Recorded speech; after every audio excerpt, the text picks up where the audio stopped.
In NASCAR, tragedy often becomes the turning point for the sport. In the year 2000, NASCAR lost a rising star, someone who wasn't just a regular driver. He was potentially the future of one of the greatest racing families to exist. And while his life ended far too soon, the changes that followed would go on to save countless other lives. This is the story of Adam Petty, a crash that NASCAR couldn't ignore, and the legacy that still shapes the sport today.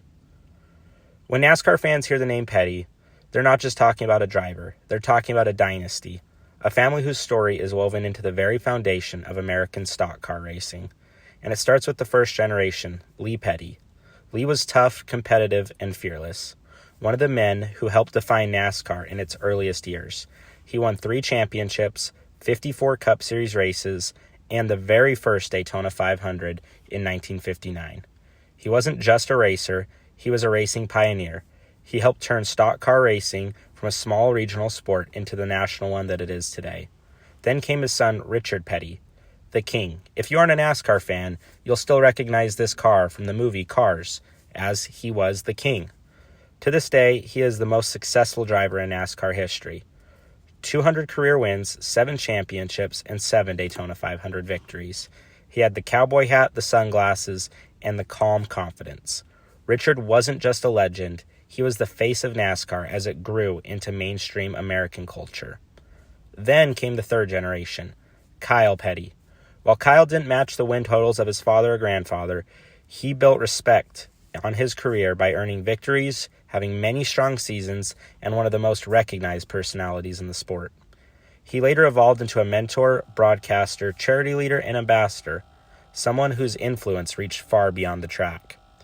3 generations over 3 eras, one family that helped shape NASCAR from its earliest days. And then came the 4th chapter, Adam, the first Petty born into a world where NASCAR was already massive, raised in race shops, garage areas, and victory lanes. He represented something symbolic, not just another Petty behind the wheel, but the future of the family legacy. Adam didn't just enter the sport because of his last name, he earned his way up through the ranks. In 1998, at just 18 years old, he joined the ARCA Series and shocked everyone by winning his very first race at Lowe's Motor Speedway. In 1999, he moved up to the NASCAR Busch Series full-time. His first Busch Series race at Daytona, he was able to finish 6th, which is incredibly impressive for a rookie teenager racing against many seasoned veterans. Later that season, he scored a 4th-place finish at Fontana and was able to finish 20th in points. He hadn't won at the national level yet, but he was improving every week, learning, and earning everyone's respect. Plans were already in motion for a future full-time Cup Series career.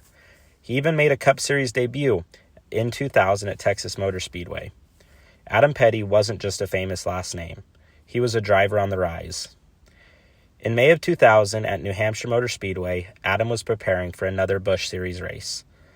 Just another practice session and just another day in the car, it seemed. But coming into turn 3 during practice, something went terribly wrong.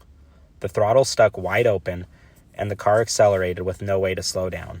There was no chance for him to lift, no time to react, and his car hit the wall at full speed. The entire garage area went silent. Teams stopped, rumors spread, and then came the unfortunate confirmation. Adam Petty did not survive. He was just 19 years old at the time. A promising career gone in just an instant and a family shattered. A sport suddenly forced to confront a problem it had ignored for way too long. To understand what came next, you have to understand the mindset of NASCAR at the time. The sport was still in an old-school tough-it-out era. Many safety devices, especially the Hans device, which is a head and neck restraint system, were available, but most drivers in the garage resisted them. Many drivers thought that the device was uncomfortable or too restrictive. Some believed that mobility inside the car mattered more than protection.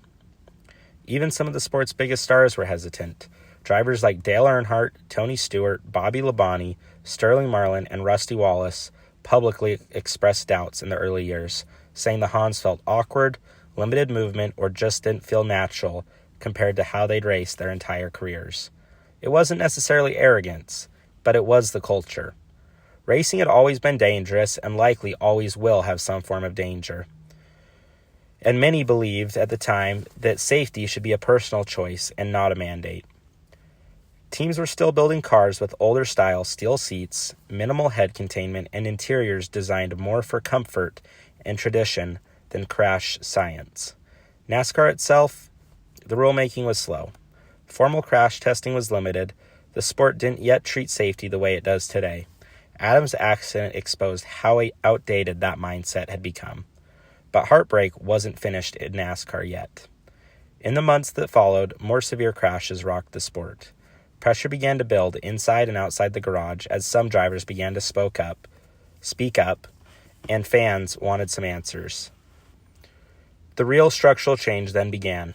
The Hans device and head and neck restraint systems became mandatory. What was once resisted became the standard. Teams adopted high-back carbon fiber containment seats with rib and shoulder supports to stabilize drivers and impacts. Seat mounts and harness systems were redesigned to prevent failures in head-on crashes. In the following years, tracks began to install safer barriers that absorb energy to reduce the impact forces in high-speed corners.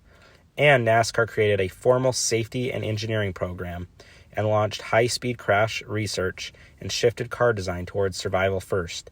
They also required the kill switch on all cars. These were not any cosmetic updates, but they fundamentally changed how race cars were built and how drivers were protected.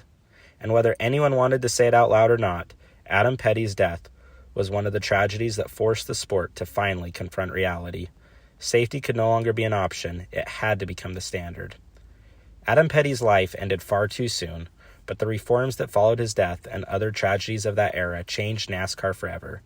Today, when drivers walk away from a crash that once would have been unsurvivable, part of that exists because of Adam. His legacy didn't end at New Hampshire, but lives on every time a driver climbs out of a wreck in NASCAR today.